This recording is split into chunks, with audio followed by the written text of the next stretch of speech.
Good morning students. आज का जो हमारा टॉपिक है वो है पत्र लेखन, लेटर राइटिंग।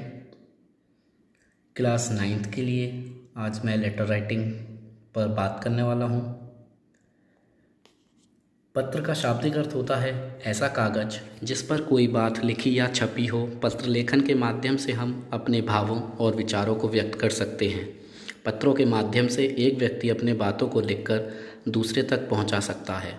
जिन बातों को लोग कहने में हिचकिचाते हैं उन बातों को पत्रों के माध्यम से आसानी से समझाया या कहा जा सकता है। टाइप ऑफ लेटर्स, पत्रों के प्रकार। मुख्य रूप से पत्रों को निम्नलिखित दो भागों में विभाजित किया जा सकता है: औपचारिक पत्र, अनौपचारिक पत्र। Formal letter, informal letter. औपचारिक पत्र और अनौपचारिक पत्रों में क्या अंतर है? देखिए, सबसे पहले बात करते हैं औपचारिक पत्र की। फॉर्मल लेटर, यह पत्र उन्हें लिखा जाता है जिनसे हमारा कोई निजी संबंध ना हो, जिनसे हमारा कोई भी संबंध नहीं होता, ये लेटर उनको लिखा जाता है। औपचारिक पत्र लेखन में मुख्य रूप से संदेश, सूचना एवं तथ्यों को ही अधिक महत्व दिया जाता है। व्यवसाय से संबंधित प्रधानाचार्यों को लिखे प्रार्थना पत्र, आवेदन पत्र, सरकारी विभागों को लिखे गए पत्र, संपादक के नाम पत्र आदि औपचारिक पत्र कहलाते हैं। औपचारिक पत्रों की भाषा सहज और शिष्टापूर्ण होती है। इन पत्रों में केवल काम या अपनी समस्या के बारे में ही बात कही जाती है, ठीक है। लेकिन जो आपकी क्लास 9th है उसमें केवल हम अनौपचारिक पत्र पढ़ेंगे, इनफॉर्मल लेटर पढ़ेंगे क्लास 9th में। और क्लास 10th में आता है आपका औपचारिक पत्र। क्लास 9th में कोर्स बी आपको इनफॉर्मल लेटर पढ़ना है। यह पत्र उन लोगों को लिखा जाता है जिनसे हमारा व्यक्तिगत या निजी संबंध रहता है। अनौपचारिक पत्र अपने परिवार के लोगों को, जैसे माता पिता, भाई बहन, सगे संबंधियों और मित्रों को उनका हालचाल पूछने, निमंत्रण देने और सूचना देने के लिए लिखे जाते हैं। इन पत्रों में भाषा के प्रयोग में थोड़ी ढील की जा सकती है। इन पत्रों में शब्दों की संख्या असीमित हो सकती है क्योंकि इन पत्रों में इधर उधर की बातों का भी समावेश होता है, ठीक है। सबसे पहली बात कि यह पत्र जो लिखे जाते हैं अपने सगे संबंधियों को लिखे जाते हैं, जैसे मित्र, भाई बहन, ठीक है। और दूसरा, इसमें जो शब्द सीमा है, आपकी शब्द लिखने की सीमा है, वो ज़्यादा भी हो सकती है। क्योंकि असीमित इसलिए हो सकती है क्योंकि आप अपने मन की बातें लिखते हो उसमें, और मन की बातों का कोई एक शब्द सीमा नहीं हो सकती। अनौपचारिक पत्रों में आत्मीयता का भाव रहता है तथा व्यक्तिगत बातों का उल्लेख भी किया जाता है। इस तरह के पत्र लेखन में व्यक्तिगत सुख दुख का ब्यौरा एवं विवरण के साथ व्यक्तिगत संबंध को उल्लेख किया जाता है, ठीक है। आप इसमें सुख दुख की बातें कर सकते हैं, ठीक है, अपनी व्यक्तिगत बातें कर सकते हैं। और इसी लेटर को आज हम पढ़ेंगे कि इसका फॉर्मेट किस तरह से इसको लिखते हैं, क्या क्या उनमें लिखा जाता है, उन आदि बातों पर हम चर्चा करेंगे। देखिए, अनौपचारिक पत्र के प्रकार। अनौपचारिक पत्र के प्रकार मतलब कितने टाइप से अनौपचारिक पत्र हम लिख सकते हैं। देखिए, बधाई पत्र, शुभकामना पत्र, निमंत्रण पत्र, विशेष अवसर पर लिखे गए पत्र, सांत्वना पत्र, किसी प्रकार की जानकारी देने के लिए कोई पत्र, कोई सलाह आदि देने के लिए पत्र, ठीक है। कुछ नियम हैं, इन बातों को आपको याद रखना है। सबसे पहली है भाषा सरल व स्पष्ट होनी चाहिए। जो लैंग्वेज आप उसमें यूज़ कर रहे हैं, जो आप हिंदी लिख रहे हैं, वो सरल हो, स्पष्ट हो, ठीक है। पत्र लेखक तथा प्रापक की आयु, योग्यता, पद आदि का ध्यान रखा जाना चाहिए। देखिए, जो पत्र पाएगा उसकी आयु, योग्यता आदि आपको ध्यान में रखनी चाहिए जिससे आप पत्र लिख रहे हैं, क्योंकि हो सकता है आप उसे सम्मान बतौर आप कैसी बातें कर रहे हैं, बड़ा है तो आपको आप करके भी बात करनी ही चाहिए, और छोटा है आप करके कर सकते हो लेकिन तू करके भी कर सकते हो, वहाँ पे आप कर सकते हो। लेकिन बड़े के साथ आप उसकी आयु, योग्यता आदि चीज़ों को देखकर ही बातें करोगे, उस देखकर ही उसको संबोधित मतलब उसका अभिवादन करोगे, ठीक है। तो पत्र में लिखी बात संक्षिप्त होनी चाहिए। पत्र का आरंभ व अंत प्रभावशाली होना चाहिए। भाषा और वर्तनी शुद्ध तथा लेख स्वच्छ होना चाहिए। पत्र प्रेषक व प्रापक वाले का पता साफ व स्पष्ट लिखा होना चाहिए, ठीक है। प्रापक क्या होता है? प्राप्त करने वाला। प्रेषक क्या होता है? जो उसे लिख रहा है, ठीक है। कक्षा परीक्षा भवन में पत्र लिखते समय अपने नाम के स्थान पर क, ख, ग तथा पते के स्थान पर कक्षा परीक्षा भवन लिखना चाहिए। ध्यान रखिएगा, कि जहाँ भी आपको नाम लिखने की बात आ जाए वहाँ का खा गा, या हम यहाँ पर आ ब सा का भी प्रयोग कर सकते हैं। और जहाँ पर आपको एड्रेस लिखना है, अगर लेटर में दिया है नाम एड्रेस तो उसी को लिखें, अगर नहीं दिया है तो आप वहाँ पर नाम की जगह का खा गा और एड्रेस की जगह परीक्षा भवन नई दिल्ली लिख सकते हैं। ठीक है। अपना पता और दिनांक लिखने के बाद एक पंक्ति छोड़कर आगे लिखना चाहिए। जब आप अपना एड्रेस और डेट लिख लेते हैं उसके बाद एक लाइन आपको छोड़कर आगे फिर शुरू करना चाहिए लेटर जो भी इस नेक्स्ट है। ठीक है, तो समझ ही गए होंगे आप। अभी हम इसके फॉर्मेट की बात करेंगे। देखिए, सबसे पहले जो आता है हमारा फॉर्मेट में, फॉर्मेट एक साथ में लिखा आपको बाद में दिखाता हूँ, उससे पहले उसके बारे में बात करता हूँ। सबसे पहला आता है हमारा प्रेषक का पता और दिनांक। देखिए, एक चीज़ याद रखिएगा कि जितना भी फॉर्मेट आप ये लिख रहे हैं, जितना भी आप लेटर लिखते हैं, ये सारा आपका लेफ्ट हैंड से स्टार्ट होता है, बाईं ओर से स्टार्ट होता है। ठीक है, तो सबसे पहला पॉइंट हमने जो लिखा है वो है प्रेषक का पता और दिनांक। यह बाईं ओर सबसे ऊपर लिखते हैं। ठीक है, दिनांक में आपको याद रखना है कि जो आप डेट लिखने वाले हैं वो डेट आपकी किस तरह से हो। जैसे मैं एक उदाहरण की बात करता हूँ, आपको 2 अप्रैल 2020 लिखना है तो आप उसे लिखेंगे 2 डिजिट वाला 2, अप्रैल। अप्रैल आप लिखेंगे हिंदी में अ प में र, ऊपर मात्रा और ला। ठीक है, अप्रैल 2020 2020। समझ गए होंगे आप। रिपीट कर रहा हूँ मैं, 2 डिजिट में अप्रैल हिंदी में ही लिखना है आपको, 2020 डिजिट। ठीक है। सेकंड है संबोधन। दिनांक से अगली पंक्ति में बाईं ओर पत्र पाने वाले के लिए संबोधन शब्द। ठीक है, संबोधित शब्द कौन कौन से, जैसे पूज्य, पूजनीय, आदरणीय आदि बड़ों के लिए। प्रिय मित्र, प्रिय बंधु, प्रिय सखी, प्रिय नाम, किसी का भी नाम आदि बराबर वालों को।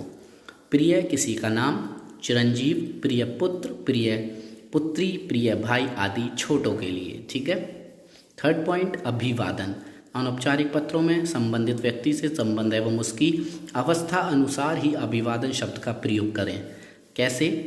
अपनों से बड़ों के लिए सादर प्रणाम, जो बड़े लोग हैं अपने से, चरण स्पर्श, नमस्ते या नमस्कार। ठीक है। सेकंड, बराबर वालों के लिए सप्रेम नमस्ते, नमस्कार आदि। ठीक है। छोटों के लिए आशीर्वाद, स्नेहाशीष, चिरंजीव रहो आदि। ठीक है। नेक्स्ट, मुख्य विषय, जो मेन बॉडी जो इसकी होती है, जो आप इसमें मेन लिखते हैं थ्योरीज में, जो अनुच्छेद लिखते हैं उसमें 3 अनुच्छेद में आपको ये लिखना है। देखिए, मैंने 3 डिवाइड किए हुए हैं। तो जो पहला अनुच्छेद है, फर्स्ट पैरा है, उस पैरा में आपको क्या लिखना है? पहले अनुच्छेद की शुरुआत कुछ इस प्रकार होनी चाहिए, हम या मैं यहाँ कुशल हूँ, आशा करता हूँ कि आप भी वहाँ कुशल होंगे। आप लिखते ही हैं, तो ध्यान रखिएगा। फर्स्ट पैरा में आपको ये लिखना है। सेकंड पैरा में क्या लिखना है? मैं जिस कारण पत्र लिखा गया उस बात का उल्लेख किया जाए। जिस बात, जो भी आपका मैटर लिखना है, जिस टॉपिक पर आपको बात करनी थी, वो टॉपिक आप इसमें लिखेंगे, मतलब कि उस टॉपिक के बारे में इसमें लिखेंगे।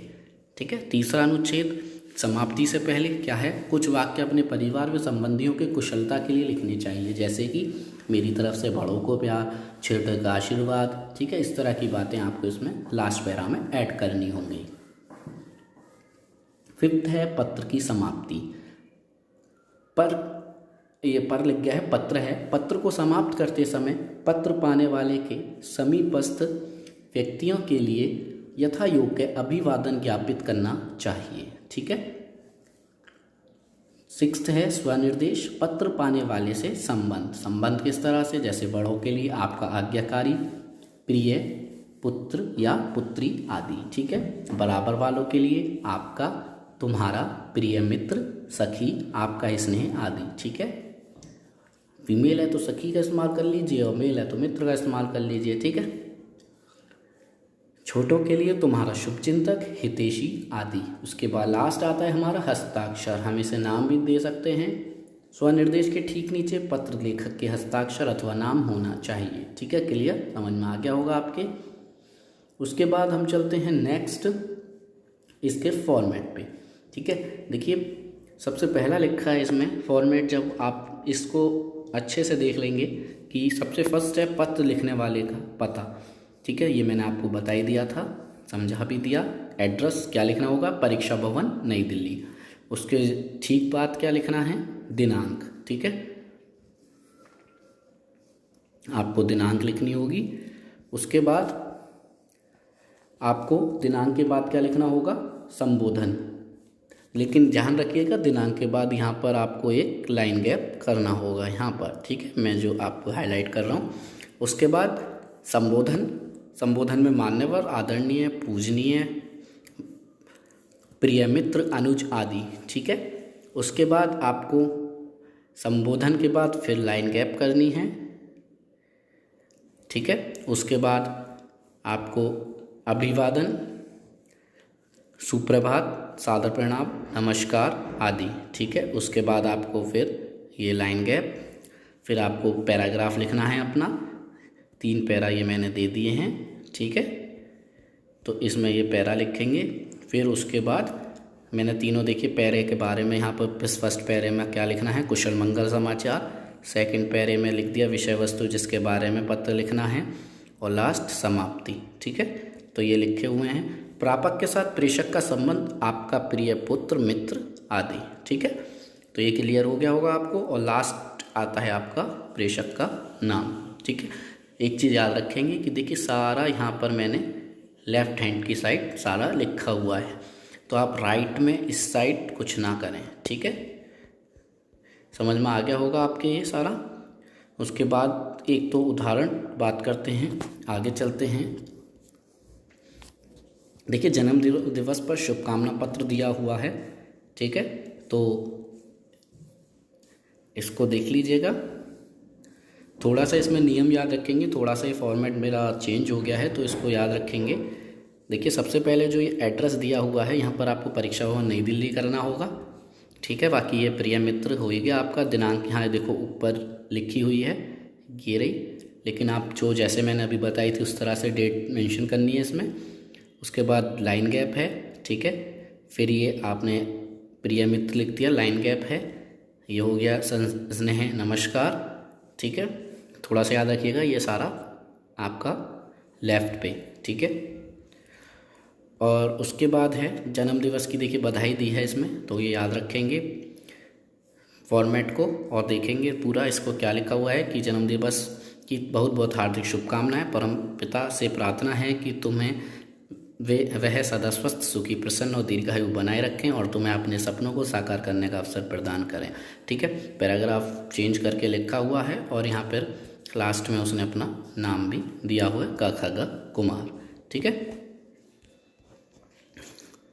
इसी तरह से एक निमंत्रण पत्र दिया है मैंने, एक निजी पत्र दिया है मैंने, एक असामयिक मृत्यु का संवेदना पत्र दिया हुआ है, ठीक है। तो आप कोशिश कीजिएगा कि 1-2 लेटर आप खुद करने की कोशिश करें। धन्यवाद।